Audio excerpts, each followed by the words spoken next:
in a new shrine built in Cairo. So in my work, I don't know if it's a little it's קצת תרמית, it's a little deceptive, but I actually regard the two shrines as one shrine. Okay, we have this the relic wandering from one place to another, and then we actually have two histories. We have the history of the abandoned shrine in Ashkelon, which surprisingly continues to be a site of visitation. And I found indications, actually mainly in travelogues, indications of this continuous visitation from the 12th until the 20th century, but of course the shrine in Cairo becomes the primary place. It becomes a very important religious institution in Cairo. And the interesting thing, and here I will leave the shrine and move on to the month. The interesting thing is that when the Fatimids lose their grip on Egypt and are replaced by the Sunni Ayyubids, and then by the Sunni Mamluks, and then by the Sunni Ottomans, the shrine loses nothing of its popularity. Because if Hussein and his descendants are dear to Sunni, especially Hussein, are dear to the Sunnis as well. Hussein fulfills a very different role in Sunni and Shia Islam, but he is venerated in both, and he is considered to be a good shafi', a good intercessor, both for Shias and for Sunnis. So I think that the shrines have a very interesting history, but I would, since I related this history more than once on this campus, I'd rather talk about the sacred month at the moment, and if at the end you'll have some questions, I'll be happy to answer them. Okay, but what I've been trying to do is to use two case studies, rather specific case studies. First of all, in order to reconstruct their history. As I've said, I'm primarily an historian, but also in order to think about those categories of sacred place, sacred time, and the sacred in general. Okay, Rajab. Rajab was celebrated in Arabia before the rise of Islam as one of 4 sacred months of pilgrimage to shrines and fairs, protected by a taboo on raising arms during these periods, as indicated in the Quran. In the Quran and in Quran exegesis. So in the Quran we read, the number of the month with God is 12. The day he created the heavens and the earth, 4 of them are sacred, says the Quran. So wrong not each other during them. The months postponed, An-Nasi, and this is according to, you can't understand this without exegesis. It's the word Nasi appears only once in the Quran, but most exegetes agree that this means the month of intercalation, Ibur, Adar Bet, right? In the Jewish tradition, this is the month that was added before Islam to the lunar calendar in order to synchronize it with the solar calendar, right? So Jews continue to do that. Muslims stopped doing that, according to the Quran, because doing that is an increase of unbelief, whereby the unbelievers go astray, right? According to the Quran.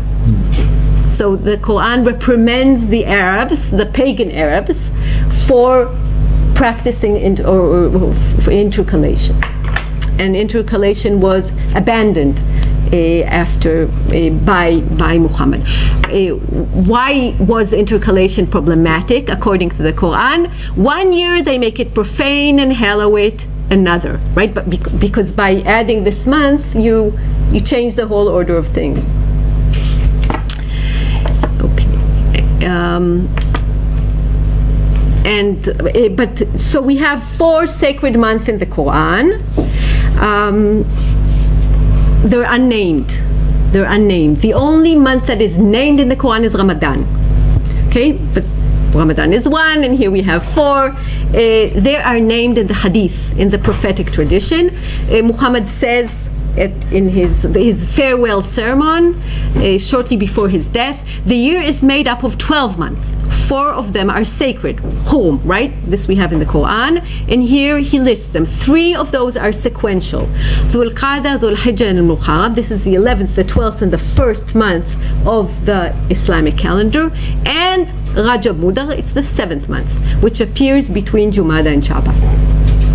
Okay, so now we have the names of 4 months.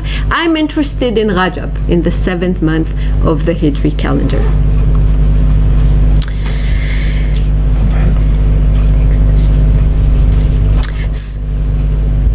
Okay. Now, what happens with the transition from the pagan era to Islam? So opinions vary on this sanctification, on the sanctity and veneration of Rajab. Some scholars say early and late. We have this in early texts and in late texts, and it is articulated nicely by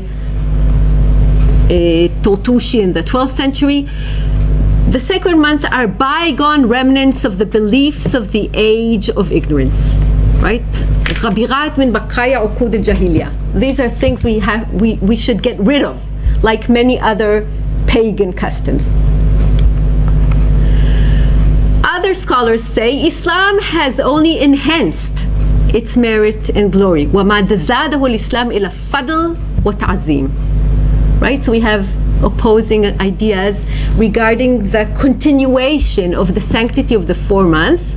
I'll concentrate on Rajab, the month of Rajab, with the transition from the pagan era to Islam.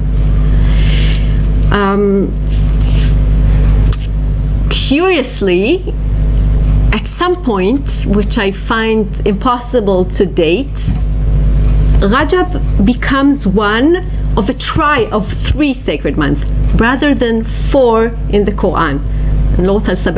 I don't want to make it too complicated, but throughout the Middle Ages, actually Rajab, Sha'ban, and Ramadan are regarded sacred months, and the historical sources are full of indications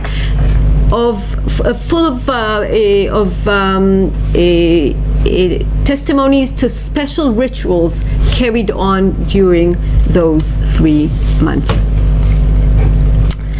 Okay, so the debate remained unsettled actually until today. If you Google Rajab, you'll find the debates going on, especially in Sunni Islam, cutting across affiliation with school of law.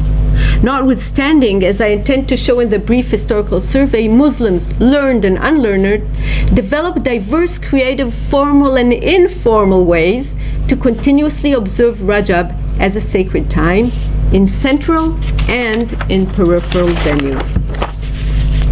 The prohibition against warfare during the 4 sacred months, which we hear of regarding the pagan era, the Jahiliyyah, which was tied to the sacred enclaves of Arabia and their pagan visitation, lost its force early on.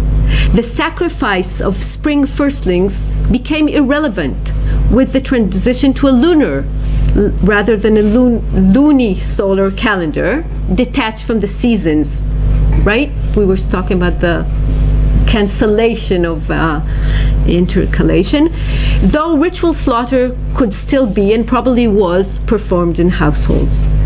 The pilgrimage to the sanctuary of Mecca on Rajab, it's not to be distinguished from the Hajj. This is the lesser pilgrimage, a shorter pilgrimage, is probably the best example of a rite that survived the tradition from Jahiliyyah to Islam and continued to be formally celebrated under the supervision of Meccan governors. Evidence regarding the first generations is very sparse, but the vibrant celebration of Rajab in Mecca in the 11th and 12th centuries are rendered in detail in several travelogues. A wonderful indication that early Muslims sought new ways to observe the sanctity of Rajab, because all the rituals I mentioned till now were rituals that as far as we know anything about the pre-Islamic era, were performed in Arabia before the advent of Islam. But Muslims sought new ways to observe the sanctity of Rajab, also outside of Arabia. Right after the Great Conquest, actually, most Muslims, Islam grows and develops outside of Arabia, may be found in the ruling of a Kufan Qadi of the late 1st Hijri century. Dealing with the case of a woman who vowed to spend Rajab in seclusion in a mosque, in the face of the reservations of her husband, the Qadi admits the absence of a Quranic dictum or an accepted practice in this matter. He suggests the alternative devotions of fasting and feeding the poor, emphasizing that this is merely his personal opinion. In Alid circles, that is in what is also called as proto-Shiite, right? In the early Shi'i circles, the notion that Rajab was a sacred time deserving of special commemoration seems to have been accepted without reservation from the beginning. Texts of moving personal invocations for Rajab are attributed to pivotal early Alids, such as the 4th Imam, Ali Zain al-Abidin.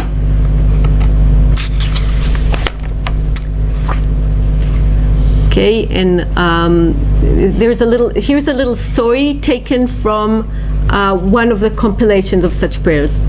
Taus ibn Qaysan al-Yamani said, I was passing by the Kaaba during the month of Rajab, right? We're in the early 8th century. And I saw a man bowing and prostrating himself in prayer. I realized that it was Ali ibn Hussein. This is supposedly the only surviving son of the massacre in Karbala. One of Hussein's son, Ali Zain al-Abidin, who became the 4th Imam in Shi'i Islam. And I said to myself, this is a devout man from the Prophet's family. By God, I should adopt this supplication, in Arabic dua, special prayer, myself. So I observed him carefully. Ali raised his palms to the heavens and said, my Lord, those hands stretched towards you are full of sins, but my eyes turned toward you are full of hope. Had I not known that there is no escape from you, I would have been the first to run. My Lord, and so forth, so on and so forth. And he ends, I am the worst. No, maybe I should read it after. I am the worst of slaves, and you are the best of lords. I beg forgiveness. 100 times. We have this, and this is a recurrent theme, begging forgiveness during the month of Rajab, asking for God's forgiveness. The 6th Imam, we're talking about the 4th Imam. The 6th Imam, Ja'far as-Sadiq, is said to have taught Fatima Dawood, we have another woman here, his erstwhile wet nurse, an invocation for Rajab 15th, when she was in desperate need of God's mercy. Fatima's son was imprisoned by the Abbasid Caliph al-Mansur, and she knew nothing of his whereabouts. Historically, this could very well be. This is actually the early Abbasids were very wary of the rebellious potential of the Alids, and they really had many of them imprisoned or executed. As-Sadiq instructs the mother, right, to fast from the 13th to the 15th of the month of Rajab, wash herself, wear clean clothes, perform 8 rak'ahs, 8 cycles of prayer, and recite certain surahs from the Quran a certain number of times. And then the prayer, it's a long prayer. At the end, she says, I implore you in honor of the sacred month, the sacred house, and I've colored it red because we have here the sacred time and the sacred place, right? Together. The sacred month, the sacred house, the sacred city, the great sites along the pilgrimage route, and the tomb of your Prophet Muhammad. And I've added this bit because I think it's really beautiful. Oh, he who returned, and I'll translate the names, Joseph to Jacob, Moses to his mother. Oh, he who gave Solomon to David, John the Baptist to his father Zachariah, Jesus to Mary, or Garden of Ben Shu'aib. This is the daughter of Jethro, right? So we have for us it's biblical references, but actually it's Quranic references to figures that perform in both texts in different manners, but in this case, really, it's the universal theme of fathers or mothers and their lost sons or endangered sons. Much later sources indicate that the prayer, known as Salat Dawood, had circulated also among Sunnis and was indeed recited on Mid Rajab. If especially by women, I don't know. While it seems as if the observances of rites of Rajab retreated to the private sphere of social circles peripheral to the centers of power and religious authority in the formative period of Islam, right? If we've been pre-Islam, there were public rites, mainly a pilgrimage to the shrines, the ritual slaughter in public, the fairs. In the early Islam, it seems to be celebrated or practiced in the private sphere. I found two indications that in the mid-10th century, Rajab was commemorated in public, in a formal manner. I'm speaking of four extant Friday sermons from northern Syria, known as Ibn Nubata's Rajabiyat, and a brief note about prayer assemblies that were held on the Fridays of Rajab, Sha'ban, and Ramadan in the old mosque of Fustat. But I'll first read this bit from Friday's, the four sermons. It's a little book of sermons, a rare source actually. And one of those sermons of the month of Rajab has this little bit: praise and thanks to God who has preferred fadala. This is one of the terms which I use as an indication to sanctity. Fadala Rajab, the first of the month of merits, awal shuhur al-fadail, in the era of the Jahiliyyah and in the time of Islam, and has made its glorification a duty upon us. أوجب علينا تعظيمه, making it azim كمو atzum, is great, glorious. Whoever exerts himself on it will attain his purpose and rewards, right? And this is the core, right, the essence of the ritual in a sacred place or time. During this month, says the preacher, practice fasting, rise at night, give out food, and spread peace. A very unusual tziruf. How do you say that? Combination. Okay. Actually, a very unusual. Afshu salam. It's a very rare idiom, as far as I know. Okay, so we have those sermons, and sermons are public.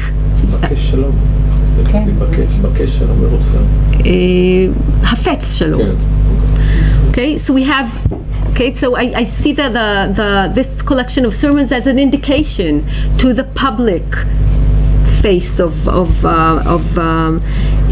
commemorating Rajab, and another indication comes from a sentence and a half in a chronicle, which speaks of public prayer assemblies held in the old mosque of Fustat, Old Cairo, in the presence of the erstwhile ruler of Egypt. In this case, it is thanks to Cohen's typology that I didn't simply list those prayer assemblies as another tidbit of information or prayers in the pre-Fatimid era, as I've done in an early draft, and was able to discern the public and formal aspect of those Friday prayers and assign them proper importance. Right, so there's manfa. Yes, there's you can. Models are sometimes helpful.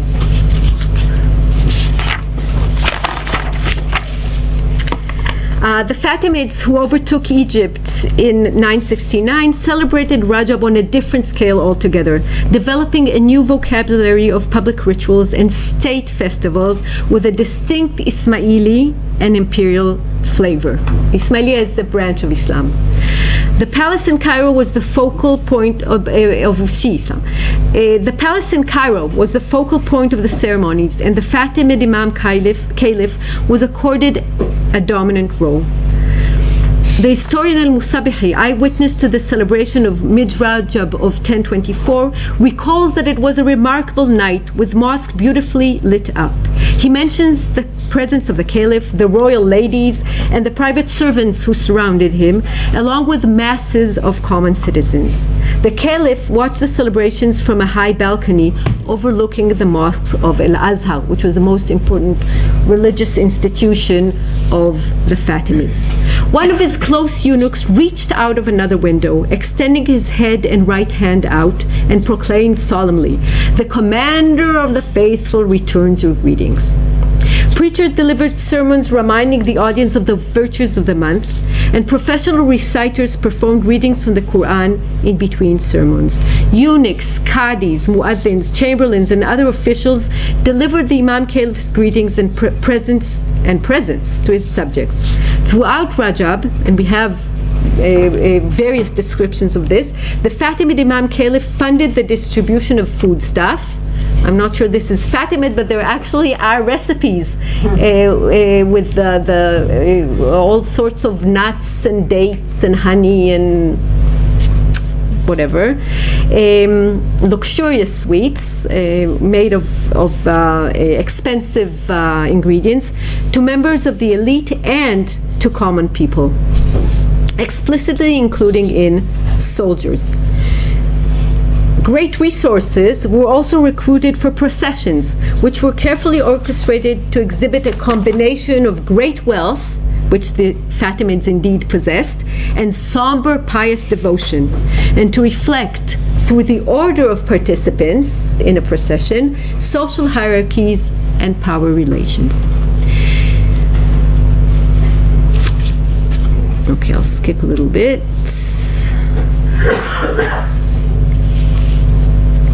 In the later Fatimid period, as Ismaili Cairo became integrated into a metropolis that included Sunni Fustat, the festivities spread beyond the confines of the royal city, which you can see here, the wall, the little walled square up there. This is the royal city of Cairo, where the palace of the Fatimid Imam Caliph was.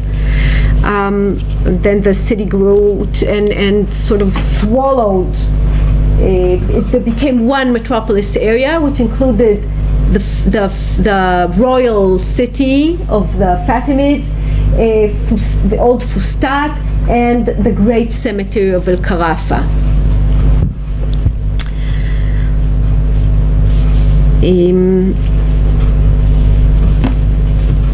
Festivities spread beyond the confines of the royal city to the mosques and shrines of Fustat and to the more peripheral Al-Karafa.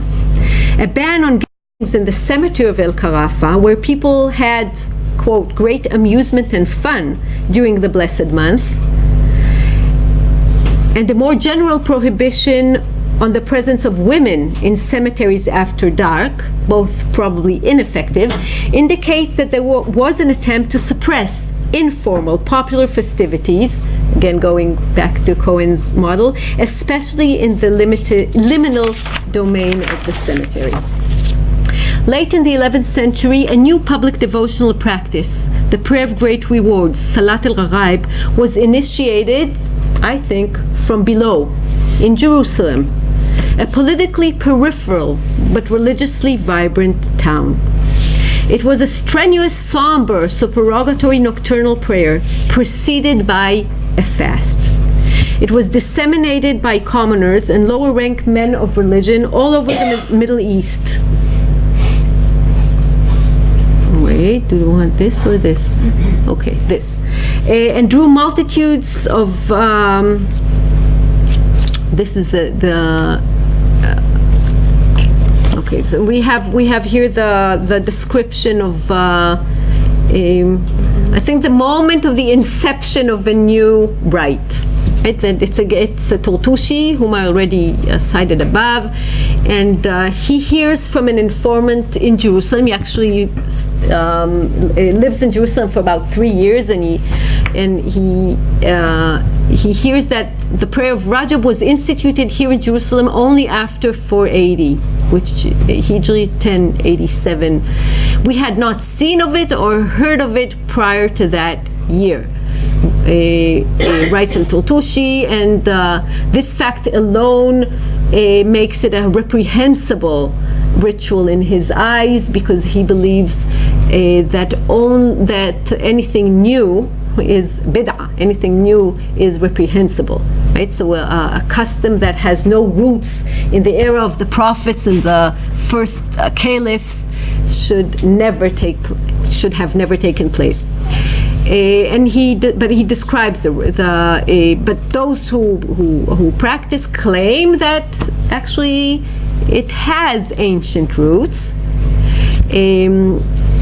going back to the messenger of the prophet, right? You have the messenger of God, the prophet, and you have to say that to legitimize any new idea or custom, right? In all traditional religions, not only in Islam. So here there's a claim, I won't read the whole text, but those who practice claim that the Prophet himself recommended this ritual, and it should take place after a fast on the first Thursday of Rajab. So the night between the first Thursday and the first Friday of Rajab should be devoted to this long, strenuous prayer. You have to do 12 times this and 12 times that and 3 times and 70 times, right? You have numerical formulas, and again the core of the essence is asking for God to take pity, right? Like here, can forgive. Oh Lord, I'm reading the last 4 lines. Oh Lord, forgive and take pity. Overlook that which you know, for you are the most powerful and kind. And then the promise that if you perform the whole thing right according to this formula during the right time, between the first Thursday and the first Friday of Rajab, you can ask for your personal needs and you will have them granted. So if Tortushi is right, the first time this prayer was performed in public was in Jerusalem in 1087, and then it spreads all over the Middle East. This was one of my most fortuitous, discoveries when I wrote my PhD on religious life in Ayyubid Syria. So I found around 15 or 20 texts dispersed all over the literature I read, indicating the performance of this prayer in various places in the Middle East in the 12th, 13th, and 14th century. So we have it beginning in Jerusalem, then we have already from several years later, a really nice text from Baghdad, and then a discussion between the mother and the son. The mother urges her son to go to the mosque and perform the prayer, and says, no, this is an innovation. I don't do such things. And Damascus and Haran and Cairo and Mecca a little later, and Medina and Sana'a in Yemen and Janad, right? So this thing spreads like fire, and it's performed in all those places while, this is the end of it, while scholars write learned treatises against. And I won't go into that. It's an interesting debate, but I won't go into it now. At some point, under the sway of the opposition of leading jurists of Damascus and Cairo to the public performance of this prayer, the Ayyubid ruler was persuaded to ban the prayer, but it was too popular to be stopped. Paradoxically, the concentrated effort it demanded seems to have made it so attractive, together with its communal nature and the promise of transferring rewards to dear ones.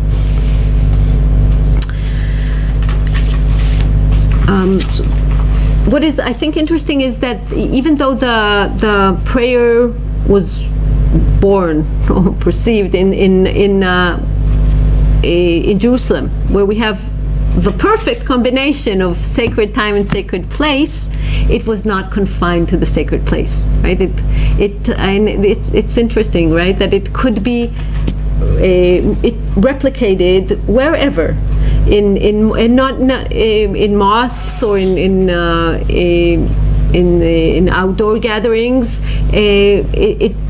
It didn't have it, if it had any inherent connection to Jerusalem, and I believe that it's not a coincidence that it appeared in such a intensely sacred place, where so many pilgrims crowd, right, thirsty for any prayer assembly. It's enough to go to Jerusalem today, right, and see that when you have the pilgrims praying, people gather around them, right, and just join.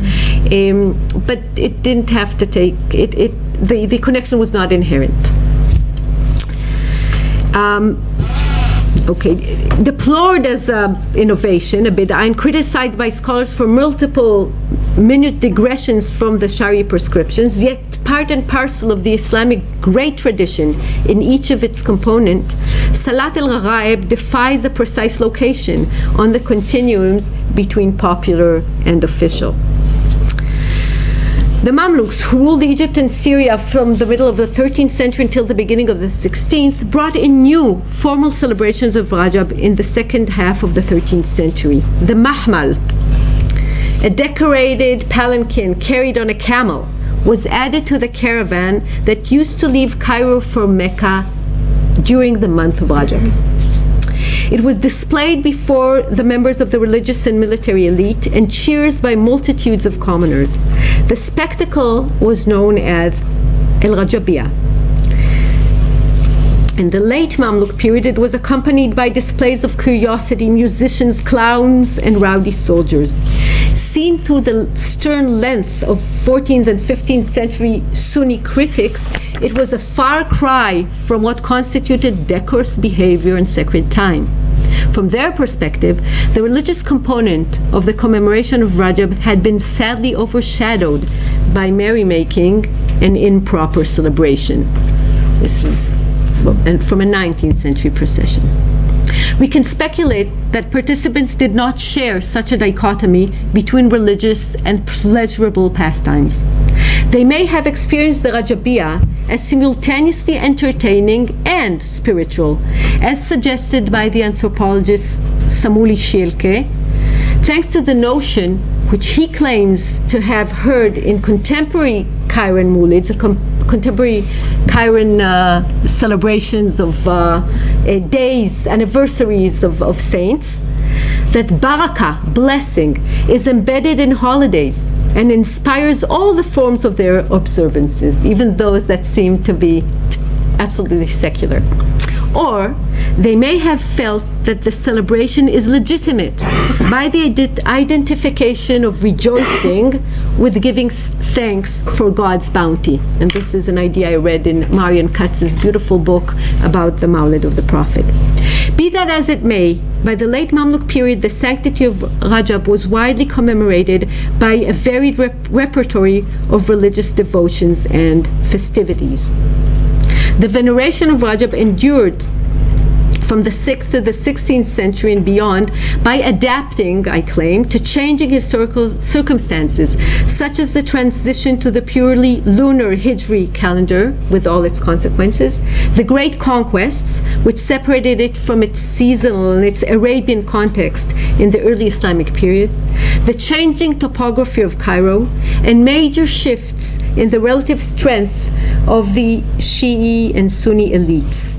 The rise of the it might be useful to present those changes with points on Cohen's continuum, and I think where do we have it again? Okay, so we have here the list of rites.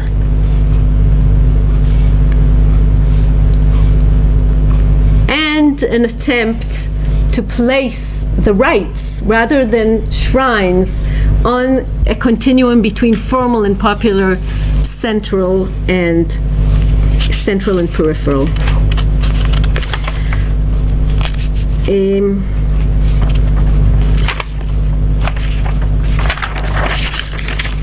Okay, I'd like to leave time for discussion, right? Yeah. So maybe I should stop here and just have end with the notion that sacred times are rituals on sacred times are as effective as rituals in sacred places, and especially effective when the two are combined. Thank you very much. So,